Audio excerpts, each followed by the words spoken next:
It can only be said that he was simply unreasonably strong.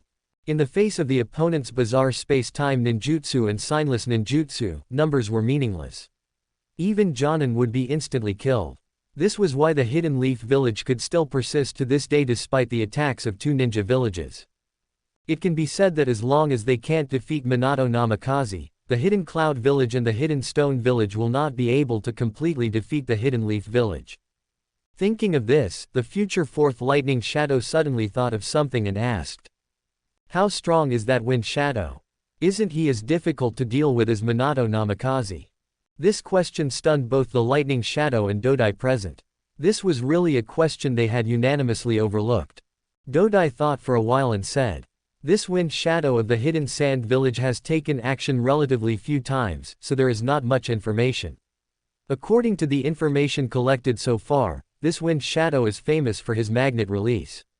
In addition, there is also the sand-controlled technique obtained by the second Wind Shadow through research on Shukaku. Magnet release and sand control technique. Then it doesn't seem that difficult to deal with." The future Fourth Lightning Shadow thought for a while and said, "After all, compared to that bizarre space-time ninjutsu, magnet release and sand control technique do seem easier to deal with. Moreover, the Hidden Cloud Village also has its own magnet release ninjas." Dodai shook his head and warned, "It's not that simple. Although this Wind Shadow has taken action few times, many powerful guys have suffered losses at his hands. Minato Namikaze, who is now giving us a headache, and Jiraiya, one of the Sannin, have both suffered losses at his hands. Danzo, the elder of the Hidden Leaf Village, had his Sharingan and wood-style cells taken away. In addition, according to recent news, the monster Morio from the myths and legends of the Land of Demons was also destroyed by this Wind Shadow." The future Fourth Lightning Shadow, who was originally relatively relaxed, was also stunned when he heard this. This guy actually made a man like Minato Namikaze suffer. Yes, although the specific process is unknown, one thing is certain, Minato Namikaze was the first to compromise in that battle. Speaking of this, Dodai's face was also a little ugly. However, this is not the most troublesome thing. The most troublesome thing is that this young Wind Shadow is even more outstanding in terms of tactics. Whether it is the plan to attack the Land of Fire or the great defeat of the Hidden Leaf Village in the Land of Rivers, it shows that this Wind Shadow is absolutely not to be underestimated, otherwise, it will be like the Hidden Leaf Village. Dodai also hoped to take this opportunity to remind the Lightning Shadow Lord. The third Lightning Shadow naturally understood. However, compared to strategy, he believed more in absolute power. "Okay, don't scare yourself. Remember, in the face of absolute power, any conspiracy is useless. In a few years, Wenbi and Yugito have grown up, even Minato Namikaze will not be a concern. Therefore, we must not allow the Hidden Sand Village to successfully create a Jinchuriki. Okay, Dodai, go and prepare."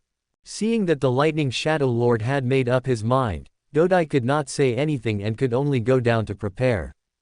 Just like that, 3 days later, the Hidden Sand Village suddenly became lively. It had only been half a month since the last Desert Flower Festival. Due to the arrival of the priestess from the Land of Demons, Sunagakure was bustling with activity once again. This made the villagers of Sunagakure very happy, as they saw it as a symbol of the village becoming prosperous. Tsuchi, a ninja from Kumogakure, passed through the narrow valley and immediately saw the busy and happy crowds on both sides of Sunagakure's main street. Behind Tsuchi, 5 ninjas wearing Kumogakure headbands were also curiously observing Sunagakure before them. They were the Kumogakure ninja squad sent to Sunagakure to discuss forming an alliance. Including Tsuchi, all 6 of them were visiting Sunagakure for the first time. Their eyes held a mixture of wariness and curiosity as they carefully observed this mysterious village. They wanted to remember everything they saw. How should I put it? Sunagakure's first impression on them was somewhat unexpected, because according to Kumogakure's intelligence, Sunagakure's environment should have been very harsh. The village, nestled in a valley, was supposed to be filled with strong winds and sandstorms, with a very dry and water-scarce climate, showing no signs of life, like a dead land. But now, at a glance, the trees growing on the cliffs and the clusters of flowers and plants growing between the buildings all subtly indicated that this desert village was not as barren as imagined, but full of vitality. Tsuchi even smelled a hint of summer grass fragrance in the air. The faces of the common people throughout Sunagakure were also filled with smiles, their eyes filled with anticipation for the future. This seemed to make Tsuchi understand why the Raikage-sama valued the suddenly rising Sunagakure so much. Thinking of this, he said to the Sunagakure ninja leading the way ahead. Mr. Maki, Sunagakure seems very lively today. Since the other party had dispatched the Raikage's confidant, Sunagakure naturally would not be rude. Maki, as the head of the Anbu, personally took charge of arranging accommodations for these guests from Kumogakure and Iwagakure. Hearing Tsuchi's words, Maki said without turning his head. It will be even more lively tomorrow. The priestess from the land of demons will be visiting our Sunagakure. The land of demons. I heard that your village's Kazekage-sama helped the land of demons eliminate the legendary monster. I wonder if it's true. Maki had no interest in answering the other party's question, because he knew that the other party was asking a question they already knew the answer to. With Kumogakure's intelligence capabilities, how could they not know what happened in the land of demons? So, he said directly. That doesn't seem to have anything to do with the purpose of your visit here. Indeed, it has nothing to do with it, but we have also long admired the priestess from the land of demons. I wonder if we can also take the opportunity to meet this priestess tomorrow. Maki certainly wouldn't agree. I'm really sorry, the priestess from the land of demons is here specifically to visit our Kazekage-sama, and there are no other arrangements. That's a real shame. Tsuchi sighed, seeming genuinely regretful, but at that moment, he changed the subject and said. Then I wonder if we can participate in this event tomorrow. We also want to join in the fun. Maki suddenly stopped and turned his head, looking at the 6 people before him with scrutiny. Tsuchi said without any fear. What? Is there a problem? Does Sunagakure plan to lock us in our rooms during the negotiations and not let us go out? That doesn't seem like the way to treat guests. Maki retracted his gaze and said coldly. No problem, but I hope to see you all back in your rooms after the festival, otherwise, we will arrest you for espionage. Espionage. Hey, Sunagakure ninjas, you're going too far. What do you take the ninjas of our Kumogakure for? A Jonin from Kumogakure with an afro immediately shouted in dissatisfaction. Maki said without changing his gaze. Before becoming allies, you are of course enemies. Quote exclamation mark. Quote. Maki's direct words stunned everyone from Kumogakure, and then made them even more angry. Fortunately, Tsuchi reached out and suppressed the irritable crowd. Thank you. By the way, I wonder if the people from Iwagakure have arrived yet. They arrived even earlier than you, they arrived last night. Tsuchi didn't ask for their address, but nodded. Then I wonder when we can meet the Kazekage-sama. Wait until the day after tomorrow, these 2 days the Kazekage-sama first needs to meet the priestess. Understood. Dragon Oasis. In the lush forest, on the ground covered with green grass. Rasa, Chio, Ebizo, Bunpuku, Pakura, Makawa, Hanataba, and Hinoka sat in a circle, closing their eyes and slowly extracting chakra. If ordinary people were here, they would naturally not be able to sense the changes in the bodies of these people, but Tianxin Shenji, who was floating around and watching everything, had a look of surprise in her eyes. She could clearly sense that, starting with the highest-ranking Rasa, the pure and life-filled green senjutsu energy in his body turned into strands of bonds, connecting the chakra of the others together. In this process, Rasa's senjutsu energy was also transmitted to the others through these bonds. Adding a trace of green senjutsu energy to the light blue chakra extracted from everyone's bodies. This was the cultivation method that Tianxin Shenji spoke of, like the Sage of Six Paths, by distributing chakra to others, allowing them to master the power of chakra as well. The Sage of Six Paths called it Ninshu. This was considered the oldest form of cultivation. Even Tianxin Shenji obtained the gift of the White Snake Sage through this method, which enabled her to sense the existence of senjutsu energy. 4 days ago, Rasa summoned her and told her that he wanted to meet the White Snake Sage and find a way for the Sunagakure ninjas to quickly master senjutsu energy. After obtaining the consent of the White Snake Sage, Tianxin Shenji contributed this method of ninshu cultivation. She also took the opportunity to stay here openly. Because her ability to sense senjutsu energy was even stronger than Hanataba's, coupled with her experience in cultivating Dragon Cave senjutsu, she could help Rasa and the others detect potential problems in their cultivation. For example, now, the other 6 people in the group had no problems with their cultivation, but Bunpuku, as a Jinchuriki, suddenly showed a painful expression. Deep purple chakra began to appear around his body, seemingly resisting the senjutsu energy. Seeing this, Tianxin Shenji's ribbons fluttered, interrupting the chakra connection between the 8 people. The other 8 people also woke up. Because it wasn't the first time, the others didn't show anything unusual after waking up. Only Bunpuku put his hands together and said apologetically, "I'm sorry, Kazekage-sama, Shukaku still hates this power." Although Bunpuku was considered a Jinchuriki with good character in all aspects, he was not the protagonist Naruto after all. Shukaku's anger at being captured and used by humans for thousands of years made it impossible for him to truly reconcile with Bunpuku. Given Bunpuku's personality, he was unwilling to forcibly extract Shukaku's chakra unless it was absolutely necessary. Is that so? Then there's no way around it. Rasa also nodded with a sigh, then turned to look at Tianxin Shenji and asked, "How is it? Are there any problems with our cultivation?" Although Rasa is currently the most powerful person in control of Sage Art energy, his understanding of Sage Art energy and how to cultivate it is far inferior to Tagetsu Haim, who has lived for hundreds of years, not to mention the White Snake Sage. Hearing Rasa's question, Tagetsu Haim slowly floated in front of everyone, and nodded politely before saying, "There are no major problems. You are indeed the best of human ninjas, not to mention the 2 remaining members of the Uzumaki clan. In just 3 days, except for Ms. Yekora and Mr. Fukufuka, you have all gained the ability to sense Sage Art energy." Hanataba, the youngest, looked excited. Chiyo, Ebizo, Mikawa, and Hinoka were very calm. As for Fukufuka, who had failed, his expression was normal, but Yekora bit her lip with a grimace and clenched her fists tightly. However, sensing Sage Art energy is only the first step in cultivation. What follows is the most important, which is to absorb and control Sage Art energy. The Sage Art energy in your bodies now is actively shared by Mr. Rasa. Therefore, next, you will begin to try to actively absorb the Sage Art energy from the surrounding world. In addition, if you want to use Sage Art energy as a technique, you must learn to control Sage Art energy.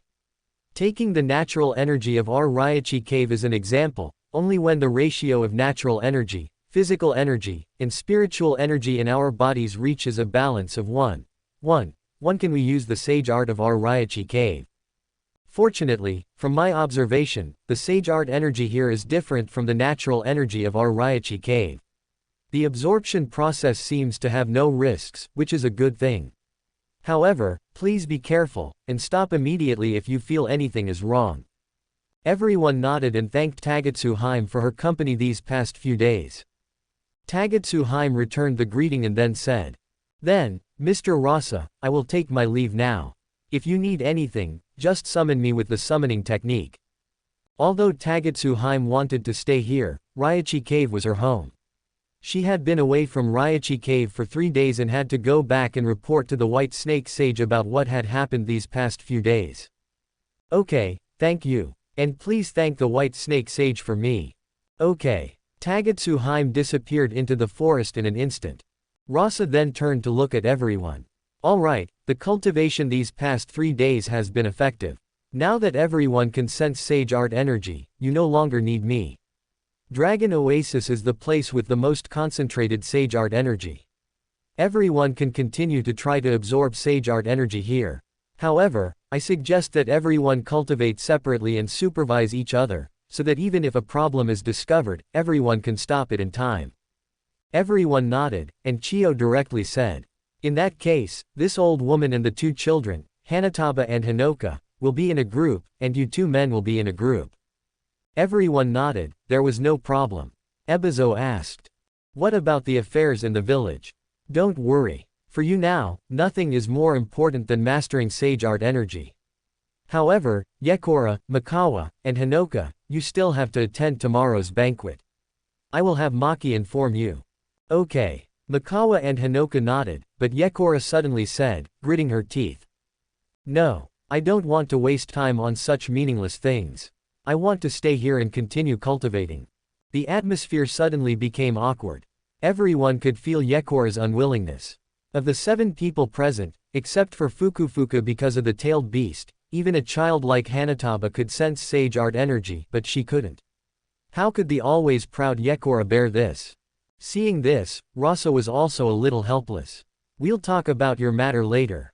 After Rasa finished speaking, he looked at Hanataba, who had been eager to try just now, but whose hand, which was about to be raised, was pressed down again by Yekora's sudden words, and asked gently. What's wrong? Hanataba, do you have something to say? Hanataba was a little nervous, but still grabbed Hinoka's hand and said. Lord Rasa, tomorrow I want to stroll around the village with Hinoka-ni-chan, I don't want to go out to play, I just want to familiarize Hinoka-ni-chan with the village. I see. You can play whenever you want. Rasa gave Hanataba a head pat and comforted her before saying. However, Hanataba, you should stay here for now, because the village is too dangerous for you these few days. Dangerous. As soon as these words came out, everyone present was stunned. Seeing this, Rasa explained. That's right, don't forget that a few years ago, Kumogakure also used such an opportunity to kidnap Konoha's 9-tailed Jinchuriki. Now, everyone reacted, and Hinoka frowned. Lord Kazekage, do you mean that Kumogakure and Iwagakure's target this time is actually Hanataba? If you say that, it's indeed the case. Perhaps, for other villages, Kazekage-sama bringing Hanataba to our village is to make her a Jinchuriki. Mikawa and Ebizo's words directly startled Hanataba. Rasa nodded. That's right, so it's better for Hanataba to stay by your side for now. With you by Hanataba's side, Hanataba is absolutely safe. Hanataba's sensory abilities can also protect this place. Okay. Hanataba, who understood the seriousness of the matter, also nodded and didn't dare to mention going to the village anymore. Alright, then, you continue to cultivate next. After speaking, Rasa looked at Yekora, who had been silent all along. Yekora, come with me. In the lush forest, under the cool shade of the trees. Rasa brought Yekora here. Of course, he knew why Yekora had not been able to sense sage art energy until now. It was not because Yekora's talent was not good. As Rasa, who had been with the 7 people for 3 days, he could clearly sense the changes in sage art energy in Yekora's body. In general, there was only one reason, and that was that Yekora's emotions were too unstable. According to Tagetsu Haim, the process of sensing natural energy in the 3 great sacred grounds all required one thing, tranquility. Only by calming down can one clearly sense the flow of natural energy. The same is true for sage art energy. It's not that Yekora can't calm down, but she's just too competitive. When she wasn't the first, or even the second, person to sense sage art energy, her mentality changed, especially after falling behind 2 children. However, Rasa didn't say anything, just said. Next, I will teach you individually. As soon as Rasa's words fell, Yekora's face showed an unconvinced expression again, wanting to say something. But Rasa's next words made her shut her mouth all of a sudden. This is my first time being a teacher, and I don't want my first disciple to be an idiot. Yekora's expression suddenly became complicated, and finally the unconvinced look on her face dissipated, and she snorted lightly. TCH, who wants to be your disciple, and I'm not an idiot. Seeing this, Rasa was also relieved. In that case, let's begin. Welcome to Fanfic Audiobook, your go-to place for immersive audiobooks. If you enjoy the content, don't forget to like the video and subscribe to our channel for more amazing stories. Sunagakure Village, the sky was just beginning to lighten. The entire Sunagakure village was still immersed in sleep. Inside a certain room within a certain building, the group from Iwagakure village had already gathered together. Leading them was the son of the 3rd Tsuchikage, Kanki. His expression was serious, and the room was eerily silent. The 5 ninjas below didn't dare to say a word. Just like that, after who knows how long, when the first golden rays of dawn shone on everyone's faces, Kanki slowly raised his head from the silence, looking at the ninjas below, and said, "Today's Sunagakur village festival time has been ascertained. At 10 o'clock, the Shrine Maiden from the Land of Demons will arrive at Sunagakur village. Following that is a 3-hour festival. These 3 hours are our best opportunity to act. While it's crowded and chaotic, I want you to use every means possible to gather information about Sunagakur village within these 3 hours. Are there any problems?" The 5 simultaneously lowered their heads and responded. "No problem, Captain Kanki. Yes, this 3-hour operation will focus on gathering intelligence. When it gets to the evening, the banquet time from 8 to 10 o'clock will be when we truly act. During this time." Saying this, Kanki looked at a ninja with a small braid on top of his head. "Gantai, your mission next is crucial. During this time, I need you to attract the attention of the Sunagakur villagers as much as possible. Any method is acceptable." Hearing Kanki's words, the ninja named Gantai immediately became excited. "Don't worry, Lord Kanki, I've long been displeased with these Sunagakur ninjas." "Yes. In that case, everyone prepare yourselves and let's begin the operation." Meanwhile, in another building. In a certain room where the Kumogakur village ninjas were staying. The same order was also given by Toroi to a ninja named Samui. "Samui, your task is very simple, which is to buy us time for our next operation." The ninja named Samui was equally excited. He was an absolute combat enthusiast, and naturally disagreed with this kind of alliance. Being able to cause trouble in Sunagakur village, how could he not be satisfied? Moreover, at this crucial moment of the Three-Nation Alliance and the Land of Demons visit, even if he caused a big disturbance, Sunagakur village could do nothing about him, which made him even more excited. It's just that he didn't see the trace of regret in the eyes of Toroi, the captain, after he gave this order. And just like that, the time slowly came to 10 o'clock. Boom, boom, boom. Along with the earth-shattering sound of celebratory cannons, Sunagakur village's azure sky was instantly dyed with various colorful colors. Countless ribbons fell from the sky, followed by lively cheers and the clamorous sound of various footsteps. Sunagakur village's main street had been completely renovated at this time. Like the previous festival, various banners were hung on the street, various flowers were placed, and the villagers of Sunagakur village spontaneously came to the street, looking eagerly towards the line of sky at the entrance of the village. The ninjas in the village served as guards, diligently maintaining order. Sunagakur village, on the rooftop of the Kazekage residence. As the 3 high-ranking officials of Sunagakur village, Rasa, Yekora, and Mikawa appeared here in grand attire. Rasa wore the standard Kazekage robes, Yekora wore a tight-fitting black miniskirt, and Mikawa wore a long robe.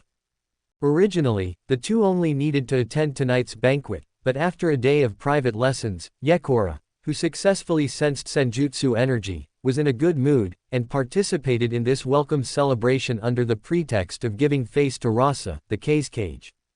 Since Yekora attended, Mikawa, as Rasa's right-hand man, naturally wouldn't miss it either.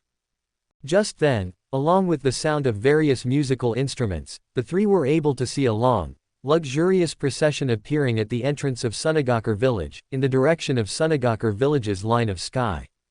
Shinga also appeared next to Rasa in a timely manner and said, "Lord Kazekage, the Shrine Maiden's carriage from the Land of Demons has entered Sunagakur village." "Yes, thank you, Shinga. Next, follow your arrangements." "Okay, Lord Kazekage, then I'll go down to prepare." "Yes." As Shinga left, Mikawa looked at Shinga's departing figure and said with emotion, "Miss Shinga is doing better and better in the village. I have to say, Lord Kazekage's ability to recognize talent is really outstanding, first Miss Shinga, then Miss Hanataba and Hinoka." Hearing this, Rasa turned his gaze back and glanced at Mikawa, saying, "Shinga is doing well, but I heard that there are some complaints in the village." Rasa's words attracted the attention of Yekora and Mikawa. Mikawa said without any hesitation, "Yes, everyone thinks that Lord Kazekage, you trust outsiders too much." As soon as these words came out, the atmosphere among the 3 suddenly became strange. Rasa calmly asked, "Then what do you think, Mikawa?" Mikawa's answer was also very decisive. "Miss Shinga is not an outsider. With the current development speed of the village, more and more people will join our Sunagakure village in the future. Miss Shinga is a living example, proving that our Sunagakure village does not reject outsiders. Rasa nodded in satisfaction. In terms of political wisdom, Mikawa is indeed outstanding. If Rasa didn't have the knowledge accumulated by the transmigrator and the understanding of the plot, he might really be inferior to Mikawa. Mikawa's words also attracted Yekora's attention. Yekora also realized that Rasa trusted this queen from Roran so much, and there was such a consideration. She thought it was just because Shinga was good-looking. After all, this queen of Roran is really beautiful. Although she already has a daughter, she also exudes a charming femininity that even Yekora can feel. There are also some gossips in the village because of this. However, thinking about it this way, all the people Rasa brought to the village so far seem to be women, and each one is more beautiful than the last. Thinking of this, Yekora suddenly asked. This shrine maiden, Mirei, is very beautiful, right? Yekora's sudden and inexplicable words stunned both Rasa and Mikawa. Rasa thought for a while and said, yes, she is a very beautiful young girl, somewhat similar to Shinga, but younger. Mikawa also added, I also heard that the successive shrine maidens of the land of demons are all amazing beauties. Seeing the two men singing in harmony, Yekora inexplicably snorted coldly, which made the two big men feel inexplicable. Mikawa asked curiously, Lord Kazekage, you are welcoming this shrine maiden with such a grand formation, there should be other reasons, right? Yes. Rasa did not hide his purpose. I received news from the Anbu left in the land of demons that some ministers of the land of demons seem to be planning to overthrow this shrine maiden. Quote exclamation mark exclamation mark exclamation mark quote. As soon as these words came out, both Yekora and Mikawa were shocked. Why? Yekora was a little puzzled. It's very simple, the reason why the shrine maiden of the land of demons can have a status comparable to that of a daimyo is because of the existence of Moryo. But now that Moryo has been destroyed, those men will naturally not let such a girl stand on top of their heads. As soon as Rasa spoke, Mikawa immediately understood, and Yekora also said hatefully. What a bunch of disgusting men.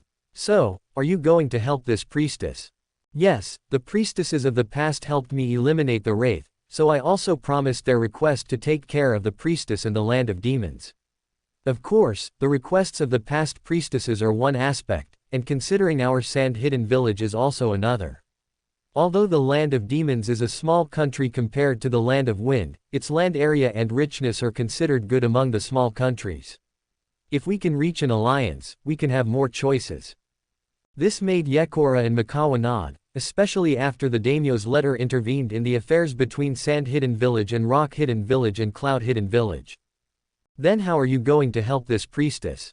I have two ideas. One is to protect the land of demons in the form of mercenaries, like the relationship between the land of the sea and the land of water.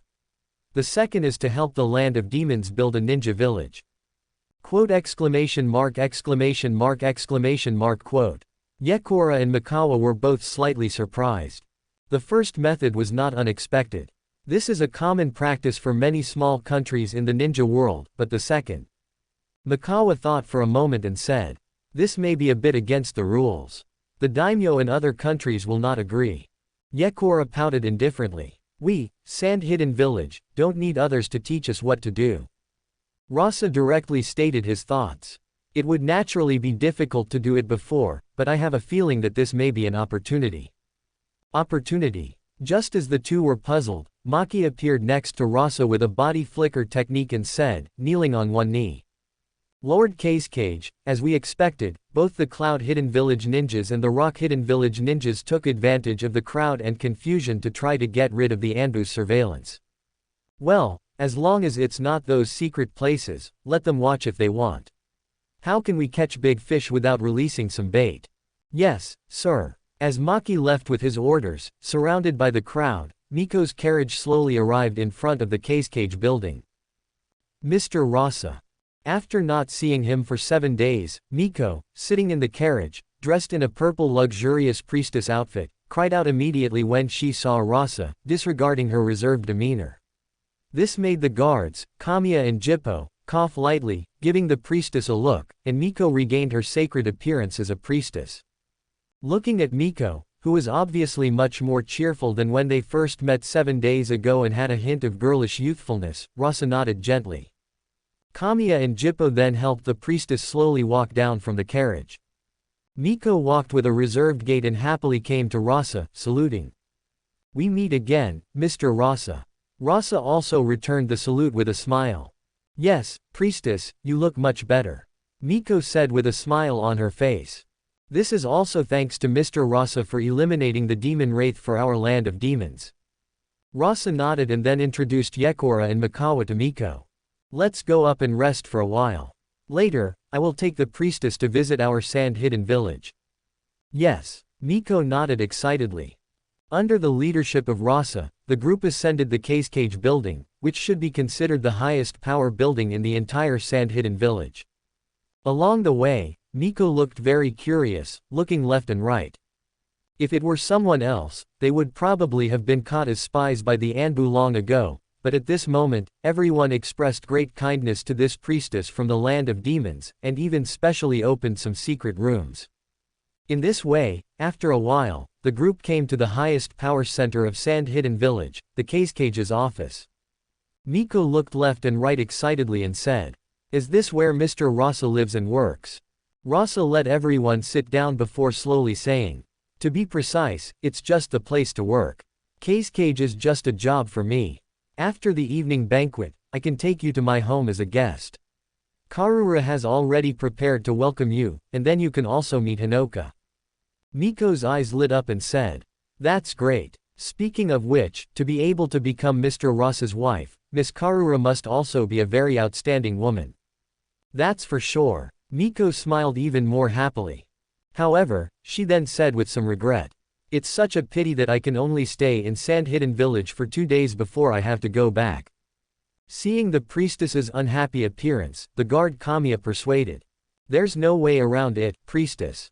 The land of demons still can't do without you." Miko seemed even more unhappy and complained in a low voice, "It's the same whether I'm there or not." Seeing this, Rasa also understood something, but he still didn't say much, just said, "Then you should rest for a while now. After you're rested, I'll take you to visit Sand-Hidden Village." Miko shook her head, saying happily, "No need, I'm not tired at all. I want to learn about Mr. Rasa's village now." Seeing this, Rasa looked at the guard Kamiya, and after seeing that the other party was also a little helpless, he nodded. "Since that's the case, then I'll have people prepare, and we'll set off." Sand-Hidden Village, as a ninja village, a village where a large number of ninjas live.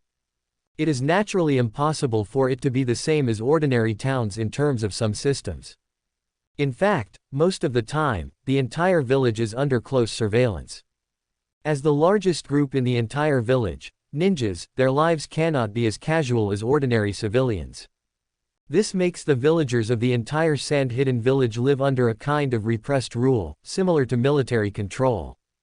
Even though in the past 6 months, with the rapid development of the village, everyone has a lot of spare money in their hands, but because of this repressed rule, everyone is still restraining their ideas of enjoyment and living a restrained life.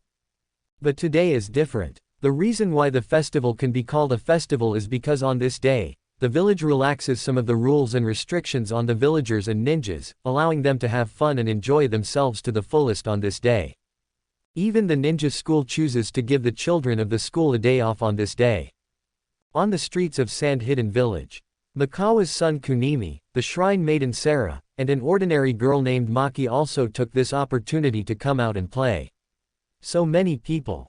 On the bustling street, 2 young girls named Sarah and Kuru held hands, their eyes shining as they looked at the lively crowd on both sides, as well as the bustling shops, stalls, and snacks, walking here and looking there, as if their eyes weren't enough. Behind them, Kunimi, looking like an adult, followed closely behind the 2 girls. Although Kunimi looked serious, it could be seen from his relaxed state that he was actually very happy. Just then, the aroma of grilled meat attracted Sarah, and she happily ran through the crowded people. This was an open-air barbecue restaurant. The owner of the barbecue restaurant, with a happy face, was turning the grilled meat on the grill, which exuded a tempting oily sheen. The small tables next to it were full of people, eating with greasy faces. Seeing Sarah walking over, the chubby boss asked very enthusiastically. Would you like to try some, customer? Sarah curiously pointed to the sizzling grilled meat and asked. Uncle, what is this? This is our Sand Village's special barbecue, grilled camel. Would you like to try it? Can camel meat be eaten? Of course, and it tastes very good. At this time, the girl named Kuru on the side asked strangely. Sarah, didn't you have grilled camel in Roran before? I don't know about that, but I haven't eaten it before. My mother doesn't allow me to eat these things. Hearing this, Kuru also said with a smile on her face. Is that so? Then you must try it. Uncle, please give us 3 servings. Oh, no problem, wait a moment. Soon, 3 servings of grilled camel meat were distributed to the 3 of them. Sarah tentatively took a bite, and after finding that the taste was good, she completely let go and ate it in big mouthfuls. Compared to Sarah, who was the divine palace maiden, and Kunimi, who was the son of Mikawa, Kuru, as a commoner, was still relatively humble in her heart, which made her more concerned about other people's thoughts. Seeing Sarah's happy appearance, she was also very happy, but she soon noticed Kunimi, who was chewing slowly, and asked with some overthinking. What's wrong? Kunimi, is it not tasty? If you're not used to it, you don't have to force yourself. Kunimi's eyes were a little strange, but then he reacted and said. No, it tastes good. It's just that my father taught me that eating should be done slowly to be good for the stomach. Kuru was a little stunned, but then she realized Kunimi's identity and understood. Sarah on the side said with empathy. It's the same when I was in Roran. The maids around my mother always wanted me to be a lady. I couldn't even make a sound when I ate. It was no fun at all. It's more interesting to eat meat in big mouthfuls like this. Hearing this, Kuru inexplicably seemed to feel that her identity as a commoner was not bad. She didn't have to be like Sarah and Kunimi, who were restricted by rules and everything. Just then, suddenly, Kunimi's voice rang in their ears. Do you have any plans for tonight? What's wrong? The two looked at Kunimi strangely. Kunimi thought for a while, and a trace of expectation appeared on his serious little face. I would like to invite you to my house as guests. Is that okay? Kuru was a little excited. As an ordinary commoner, she was naturally very interested in the life of the village's nobles, the Sand Clan. Sarah directly agreed. That's great. Anyway, my mother won't be home these few nights, and I'm bored at home. By the way, we should prepare a gift for the first visit, right? Yes. Kuru also reacted. Kunimi immediately waved his hand and said. No need, your presence is enough. That won't do. How can we not prepare a gift for our first visit to a classmate's house? Kuru said with a stubborn face.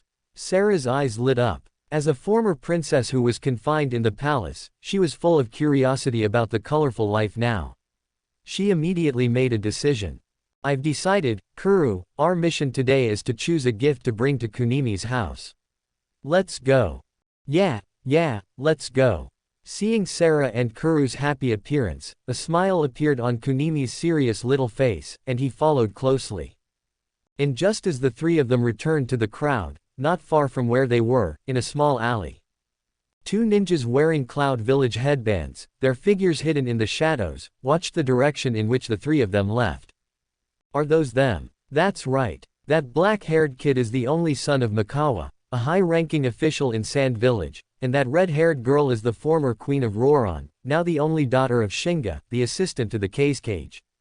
If we want to quickly inquire about information about Sand Village, it's most appropriate to start with these 2 kids. Okay, I understand. Leave it to me. As soon as the voice fell, the figures of the 2 disappeared into the wall. On the other side of Sand Village, in a room at a certain hotel.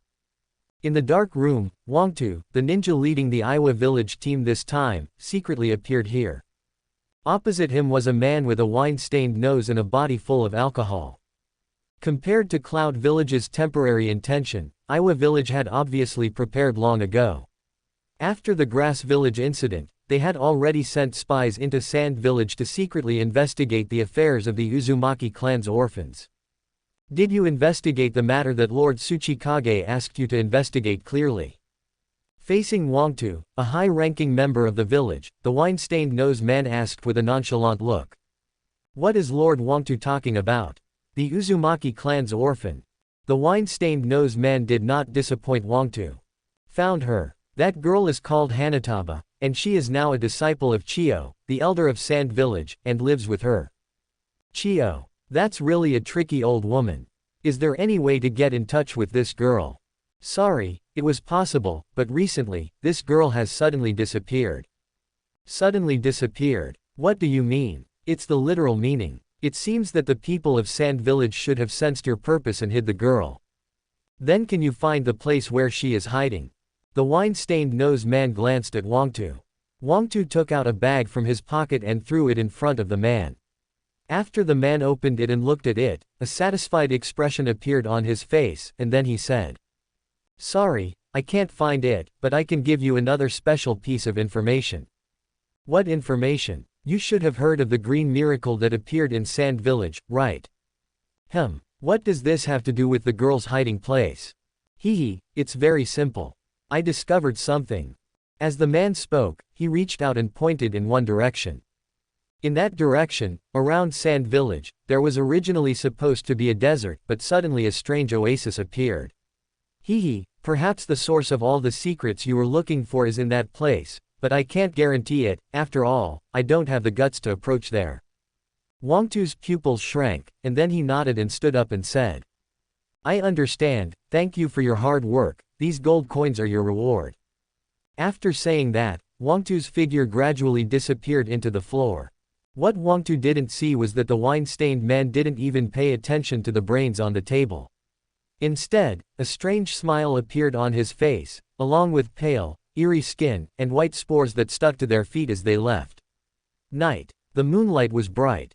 Because of the festival, Sunagaku did not implement a curfew, and the lights remained on. Not far from the Kazekage building, a traditional Japanese-style palace was even more lively. This was one of the few all-wooden buildings in Sunagaku, and it was also where Sunagaku used to host guests. The huge hall was now filled with various dining tables, delicacies, and fine wines. Some of the higher-ups in Sunagaku and some ministers from the land of demons who followed Moroku to Sunagaku were gathered here, enjoying some of Sunagaku's unique delicacies. At the highest point of the hall, on a platform 2 meters high, were Rasa and Moroku. Besides them, Mikawa and Pakura were also here, while the land of demons was represented by a minister named Suio and Moroku's guard, Kamiya. Without superfluous words, the banquet began. Although she had been out all afternoon, Moroku, still full of energy, said excitedly, Mr. Rasa, Sunagaku is completely different from what I imagined. Oh, how is it different? Moroku thought for a moment and said in a very curious tone. Everyone says that Sunagaku's environment is very harsh, but after spending this afternoon here, I've found that it's not like that at all.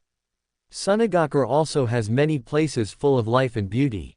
Even those places that look arid have a unique desert charm. Moreover, everyone I see has a smile on their face, which shows that they are full of hope for the future. Although these were somewhat naive words, they were very well received by the people of Sunagaku. Mikawa, who was sitting beside her, said supportively, This is all thanks to Lord Kazekage leading the village to defeat Konoha several times, allowing our Sunagaku to have stable development time and funds. Moroku nodded very seriously. Yes, Mr. Rasa is the most amazing ninja I've ever met. Even Morio was destroyed by him. At this moment, the middle-aged man named Suio also raised his wine glass, his face filled with gratitude as he said, For our land of demons, Lord Kazekage is our benefactor. We don't know how many years it has been, but in order to seal the monster Morio, our land of demons has sacrificed generations of priestesses. Countless people have lost their lives because of this, but now, everything is over. I toast to Lord Kazekage. Judging from these words, this man named Suio seemed to be a very upright man, but unfortunately, according to the news from the Covert Actions Unit, this man was not that simple. Sure enough, after Suio finished the wine in his glass in one gulp, he said in a very sincere tone, Lord Kazekage, I would like to take this opportunity at the banquet to make a rather presumptuous request to you. Oh, what request? Suio's words immediately attracted everyone's attention. Some of the people from the land of demons below seemed to have expected this, and they also put down their bowls and chopsticks, looking over with a hint of anticipation in their eyes, while Moroku's smile disappeared from her face as Suio stood up. Amidst everyone's expectations, the man named Suio stood up, as if he was the protagonist of this banquet, and said, "I hope that our land of demons can form an alliance with Sunagakur and Red Sunagakur's ninjas to protect our land of demons." As soon as these words came out, the eyes of the higher-ups in Sunagakur lit up. Because they all understood what this meant. You must know that a major source of military expenditure for Kurigakure in the land of water was renting out ninjas to protect the land of the sea. Now, everyone's eyes were full of anticipation for Lord Kazekage. There seemed to be no reason to refuse at all. As for the priestess above, everyone subconsciously chose to ignore her. Just a little girl. This was what everyone was thinking. And it was also why Suio dared to be so bold. In his opinion, as the controller of Sunagakur, the Kazekage had no reason to refuse his initiative. Moreover, according to his investigation, Moroku bit her lip and lowered her head, the atmosphere becoming strange. From this, it could be seen that as a former priestess of the land of demons, Moroku did not actually control the entire land of demons. It was only because of the existence of Morio that these ministers of the land of demons had to acknowledge Moroku's position, but now that there was no threat from Morio, everyone's thoughts became active.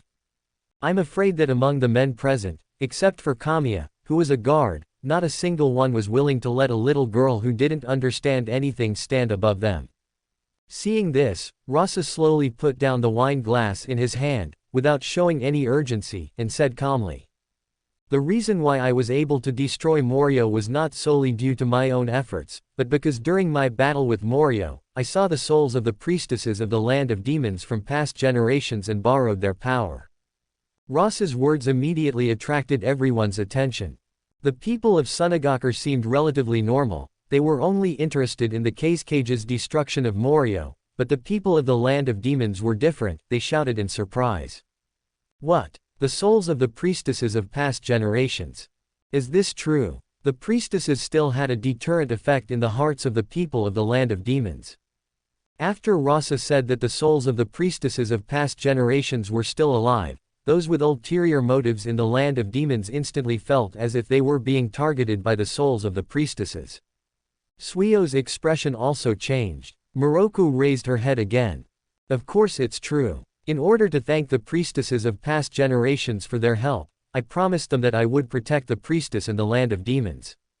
Speaking up to here, Rasa looked at the man named Suio and the many ministers of the land of demons below and said, "Therefore, even if Mr. Suio doesn't mention the matter of cooperation, protecting the priestess in the land of demons is still one of the responsibilities of our Sunagakur." Hearing this, the atmosphere in the hall became heavy. The ministers of the land of demons looked at me, I looked at you, and finally, their eyes turned to Suio, but Suio remained calm and bowed to Rasa to thank him. "I see, then thank you very much, Lord Kazekage." This made Rasa feel a little appreciative, and he said, "You're welcome, this is what I should do." Thus, Suio returned to his seat, and the banquet continued. A shy, grateful voice also sounded in Rasa's ear. "Thank you, Mr. Rasa." Rasa looked at Moroku, whose eyes had become bright again, and said with a gentle smile on his face, "You're welcome, this is all I should do." Seeing this scene, Kamiya, as the priestess's guard, sighed heavily in his heart. He saw more clearly than anyone else that one side was the internal forces coveting the priestess's position, and the other side was the external forces coveting the land of demons. The land of demons could only choose one side. At this moment, he suddenly had a strange idea. If the monster Morio had not been destroyed, that would be great. Unfortunately, there was no if in this world. And from the priestess's happy smile, Kamiya knew what the choice was. Just then, a Sunagakur Anbu member appeared beside Rasa, whispering something in his ear. Under the pitch-black night sky, above the buildings, Maki, as the head of the Anbu, stood tall, with 5 Sand Village Anbu members wearing masks behind him. Their gazes were fixed on 2 locations within the Sand Village. Those were the places where the Sand Village was accommodating guests from the Cloud Village and the Rock Village.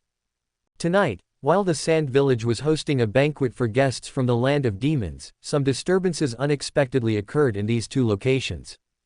Two Anbu ninjas appeared before Maki in a flash, kneeling on one knee as they reported. Lord Maki, the Cloud Village ninja, Samui, used the excuse of wanting to drink to start a conflict with the Anbu guarding there. The same goes for the Rock Village. The Rock Village ninja named Magma also used the excuse of wanting to drink and has already caused a ruckus.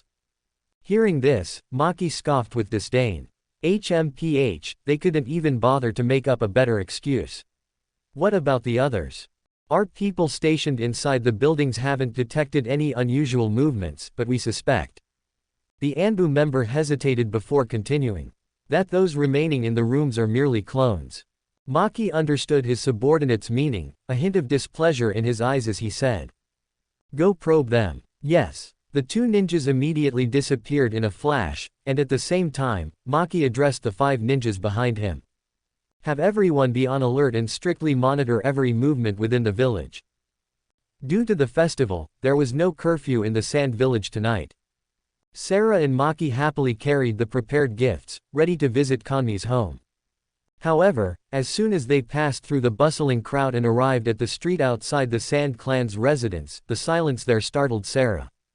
She could still hear the joyful laughter from the nearby streets, but the street in front of them was deserted, with only a huge circle of walls, as if separating two worlds. Maki, as a native who had grown up in the Sand Village, saw Sarah's appearance and whispered an explanation. It's always like this here, because behind the walls is the Sand Clan's residence in the village. Ordinary civilians don't come here, so it's relatively quiet here. Sarah also expressed her understanding. As a former princess, the vicinity of Roran's palace was also so quiet. Therefore, without much thought, she and Maki happily walked into the alley. What the two of them didn't notice was that the street behind them was slowly disappearing. A dark figure emerged from the shadows, forming hand seals. Illusion technique. This place is not what it seems. Sarah and Maki quickly passed through the quiet street. Sure enough, they saw a simple and ancient gate appearing in front of them. Kanmi happily stood at the door to greet them. The two sides immediately exchanged greetings, and Kanmi warmly invited them inside. However, Sarah felt that something was wrong, but she didn't know what it was. Kanmi and Maki on the side both looked strange and asked, "What's wrong?" Sarah wanted to voice the doubts in her heart, but strangely, there seemed to be a voice in her head telling her not to overthink it, that she was just distracted. Sarah thought about it and was still persuaded by the voice, saying, nothing. Then, everyone happily chatted. However, the more Sarah chatted, the stranger she felt. Firstly, she felt that the surrounding world was too quiet, so quiet that it was like a painting, with only Kanmi's voice, and she couldn't even hear Maki's voice clearly. Secondly, Kanmi was acting too strangely. In her impression, Kanmi was a shy boy who was always silent, but now he was always talking, and the questions he asked were very strange, all about her mother. She really felt that something was wrong, but the voice in her head kept persuading her. Just then, she finally noticed something was wrong. That was, the gifts that she and Maki had prepared for this visit were gone. Sarah felt even stranger now. She wanted to recall where the gifts had gone, but she found that no matter how hard she tried to remember, she couldn't remember how she got here, how she entered the room. It was all like she was dreaming when she went to bed at night. Wait, a dream. This keyword suddenly reminded Sarah of the common sense about ninjutsu that she had learned in ninja school in the past 6 months. The teacher had told her that the feeling of being caught in an illusion was like dreaming. Sarah suddenly woke up. In other words, was she caught in an illusion? Why? Sarah's heart became nervous, but her reaction was also very quick. The most urgent task was to break the illusion. Although the first grade of the ninja school did not teach ninjutsu and chakra, as the daughter of the shrine, Sarah also enjoyed some rites to start first. Since arriving at the Sand Village, she had been learning ninjutsu with her mother. Accompanied by Sarah clasping her hands together and mobilizing the chakra in her body. Release. Instantly, the scene of Kanmi's home in front of her disappeared. Sarah opened her eyes and saw that she was still standing outside the Sand Clan's residence, in the secluded alley, and beside her,